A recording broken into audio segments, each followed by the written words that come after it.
అంటే బయట వినిపిస్తున్న చర్చ ఇప్పుడు ఇప్పుడు నాగేంద్ర గారికి ఎమ్మెల్సీ ఇచ్చి మినిస్టర్ ఏమైనా ఇస్తే రోహిణ్ రెడ్డి గారు ఉన్నారు ఆయనకి ఇస్తారు, లేకపోతే ఇంకా మిగతా వాళ్ళు ఉన్నారు వాళ్ళ మాటలు వినిపిస్తున్నాయి. అంటే వాళ్ళకి ఇస్తారనిపిస్తుందా దీనిపైన? రోహిణ్ రెడ్డి ఆల్రెడీ అంబర్పేటలో కంటెస్ట్ చేసిండు, ఆయన అక్కడ నియోజకవర్గ ఇన్ఛార్జి లెక్క పనిచేస్తున్నారు. ఇక్కడ ఖైరతాబాద్ నియోజకవర్గంలో మేమున్న నాయకులలో లాస్ట్ టైం నాకు బీఫామ్ ఇచ్చిండ్రు, చాలా క్లిష్టమైన పరిస్థితిలో నాకు బీఫామ్ ఇచ్చిండ్రు. అప్పుడు కూడా కాంపిటీషన్ ఉండే, డెఫినెట్గా చూసి మంచి క్యాండిడేట్కి ఇచ్చారు. నాకు టైం షార్ట్ అవ్వడంతో నేను మిస్ అయ్యాను. ఈసారి కూడా అవన్నీ చూసే కరెక్ట్ క్యాండిడేట్కి ఇస్తారనే నమ్మకం మాకున్నది.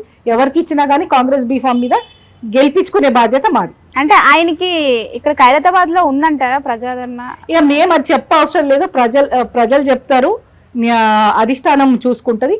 ఆల్రెడీ అంబర్పేట్కి ఖైరతాబాద్ నియోజకవర్గ ఇన్ఛార్జ్గా పనిచేస్తున్నారు, అంబర్పేటలో కంటెస్ట్ చేసిండ్రు కాబట్టి ఇక్కడ ఖైరతాబాద్ నాయకులకు ఒక అవకాశం ఇప్పుడు ఇస్తారని మేము అనుకుంటున్నాం.